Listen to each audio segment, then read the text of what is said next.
Guys, sa ulo ng nagbabagang balita, napuno na talaga ang ating si Inday.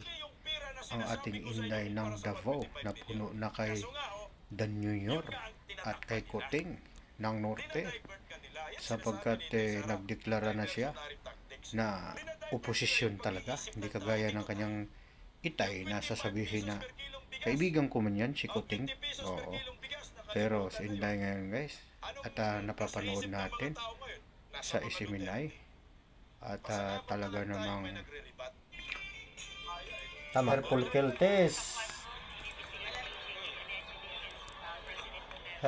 test. Hindi nyo na makaya. Talo na kayo. Hair follicle test, hindi nyo magawa eh. Aminin nyo na. Yan nga yung sabi ko, yung sinasabi nila na diversionary tactic yung sa akin. Diversionary tactic. Hindi ako sumasagot. Lahat ng pinadala nila na AOM, Audit Observation Memorandum, correct. Sa kanila naman galing yun, hindi naman sa COA yun, wala namang independence ang COA ngayon. Sinasagot namin. In a proper forum, we answer. Makipag-dumog siya. Ang ibig sabihin nun, makipagdumog sa kanal, ibig sabihin makipaglaban siya sa mga Kuting at sa mga tambaluslos Talo na talaga. na ginamit ni Kuting sa Congress. At talagang wala na. Tinidivert niya si Sara eh. Magkabati tayo. Namahal ang bigas.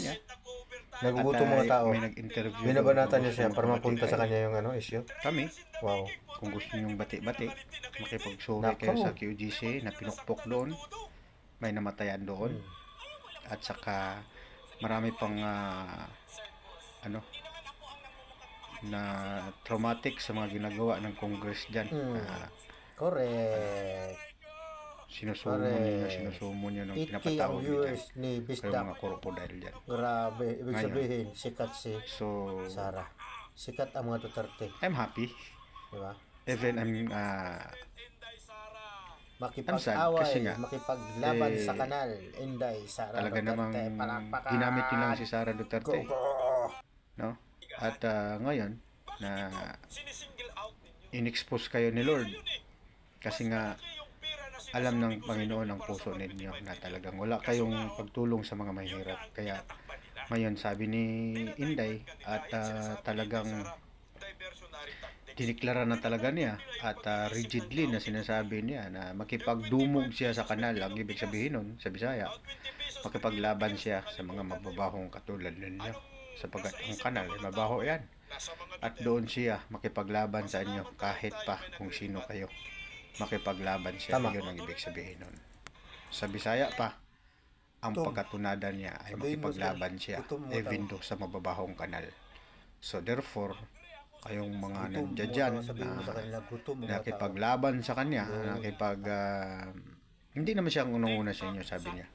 Hindi naman siya ang nangunguna. PH among most food insecure. Pinupuno niyo lang talaga ang Nations Inday Sara. in So pinagbigyan kayo. Southeast Kaya Asia. nga, sabi ni tatay, Tengtang. pumutok na talaga Nakaw. ang Mount Pinatubo. Ngayon, wala nang food wala insecure nang tayo, pabor-pabor ibig to. Yun, Talagang yun. kahit Hindi si yung si Sara Amy, ang banabanatan ninyo. di ba? Yan, oh. Talagang Food insecurity na tayo. napasama dito Wala na. sa Hirap na desisyon. talaga ang bansang Kasi Pilipinas. oposisyon na siya, sabi niya. At talagang wala na. Makipagdumog siya sa kanal sa inyo. Makipagdumog siya sa kanal sa inyo. Yun lang. At talagang ibig sabihin nun, yun ang sinasabing rigid words of our Vice President to fight sa mga taong Kasi nga, ginawa niyo siyang diversional tactics eh. Alam niyo naman na nagugutom ang bansang Pilipinas. Tinitiran niyo si Sara. Kasi yun ang diversional tactics niyo upang hindi mapag-usapan ang mga taong nagugutom. Diba? Kaya pala, pag ako magla-live, walang views kasi tinitira ng mga trolls. Kasi nga, lagi kong binabanggit dito ang 20 per kg bigas. At alam ko sa kapanahunan ngayon, there's somebody na nagugutom dahil sa sitwasyon ngayon. Diba? Kaya ang Panginoong Diyos ang magawa diyan. ng kapamaraanan na ma-expose kayo. At ngayon, pinaglaban na ni Sara Inday na talagang makipagdumog siya sa inyo, mga kawatan. Diba? Mga sinungaling, kapatid ng magnanakaw, 24 kg bigas din yung ginawa. Tinatakpan nyo. Tapos mayroon pa palang partner na vloggers na dinukot ninyo.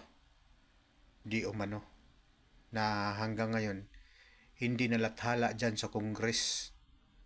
Samantalang, dapat yun ang tutukan. Ibig sabihin lang, talamak na ang bansang Pilipinas. Tinatago lang. Kasi nasusuhulan ang mga media. Ganun ba? Ganun kayo. Diba? Kaya, sabi ni Inday, direct niyang pagkasami makipagdumog sa inyo sa kanal. Ibig sabihin siya na magiging oposisyon laban sa inyo. Inumpisahan na niya. Kung si Tatay Digong kaibigan, sa kanya wala na. Pagkaibigan sa kanya, kaibigan. Pagkaaway, kaaway. Diba? Sabi nga niya, sa inyo na yun. Diba? Yung mga budget niya. Kung binabayaan nyo lang siya na magtanim, kasi tree planting naman kanya, sa education, hindi nyo siya binanatan, hindi siya magreaksyon. Pero ngayon, naubos na yun ang pasensya ni Inday Sara sa inyo. Kaya babay na, mga Marcos, mga dambuhalang sinungaling sa bansang Pilipinas.